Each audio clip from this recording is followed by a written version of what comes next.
Hello student, आज हम करेंगे कि अकाउंटिंग की क्या करैक्टरिस्टिक्स हैं, क्या फ़ीचर्स हैं और क्या एट्रीब्यूट्स हैं। तीनों को ही आप एक ही बार में बोल सकते हैं। करैक्टरिस्टिक्स भी सेम मीनिंग है, फ़ीचर्स भी, एट्रीब्यूट्स भी। कई बार क्वेश्चन ऐसे आता है कि स्टूडेंट्स कंफ्यूज हो जाते हैं कि characteristics and features and attributes क्या क्या हैं। तो चलो टाइम वेस्ट नहीं करते हैं, फर्स्ट आप पढ़ते हैं identification of financial transaction and event.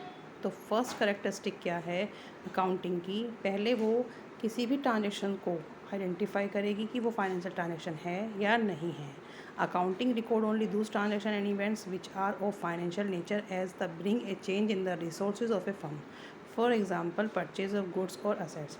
अगर कोई असेट परचेज खरीदी है वो आपकी फाइनेंस बिजनेस से रिलेटेड भी है और फाइनेंसिंग टर्म में भी है, तो वो पहले क्या करती है, अकाउंटिंग आइडेंटिफाई करती है कि वो फाइनेंशियल ट्रांजेक्शन है या नहीं है। Second one is measurement of transaction.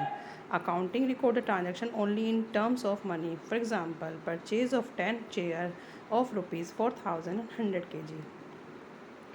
Measurement of transaction का मीनिंग है कि अकाउंटिंग का जो सेकंड फीचर है वो ये है कि वो ये रिकॉर्ड करती है जो ट्रांजेक्शन्स आपकी मनी में हुई हैं वो उन्हीं को ही रिकॉर्ड करेगी, अदरवाइज़ वो किसी को भी रिकॉर्ड नहीं करेगी। जैसे कि कोई भी आपने 10 चेयर खरीदी तो उसमें रुपीज़ भी मेंशन है और 10 चेयर परचेज़ करी तो फाइनेंशियल टर्म उसमें होना ही चाहिए। Third one is recording Accounting involve recording the financial transaction in the books of accounts. It means an entering a business transaction in the books of original entry like journal, subsidiary books. Recording. Third feature उसका ये है कि वह कोई भी जो भी transactions firm के अंदर हो रही हैं उनको वो रिकॉर्ड करेगी। और रिकॉर्ड किसके अंदर किया जाता है? जर्नल के अंदर। जर्नल के अंदर सारी ट्रांजेक्शन्स उसके अंदर रिकॉर्ड कर दी जाती हैं। नेक्स्ट है classifying. Accounting is an art of classifying transaction of the business. Classification is process of grouping the transaction of one nature at one place in a separate account knowing as ledger. Classification के अंदर क्या होगा, जब journal में entry हम पास कर देते हैं उसके बाद उनके सेपरेट अकाउंट बनाना, उसको कहते हैं क्लासीफाई करना। उनको अपने अपने अकाउंटों में ट्रांसफ़र करना एंट्रियों को, और जो भी सेपरेट अकाउंट बनता है उसको बोलते हैं हम लेज़र। ठीक है।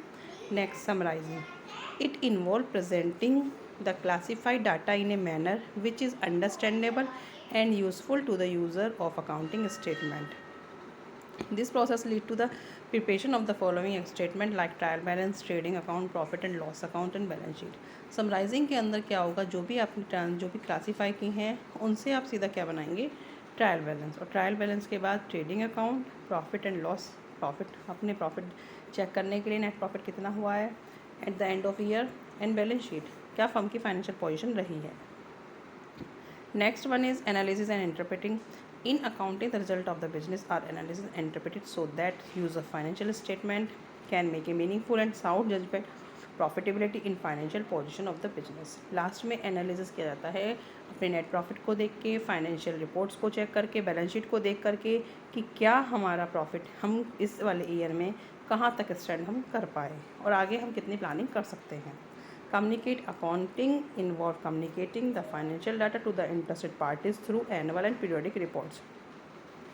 कम्युनिकेट क्या है, लास्ट आपकी बैलेंस शीट बनने के बाद वे आगे इंटरेस्टेड पार्टीज जो भी आपके बिजनेस के साथ ज्वाइन होना चाहती है, जो शेयर परचेज करना चाहती हैं, उनके साथ क्या करना चाहिए, कम्युनिकेट कर सकते हैं।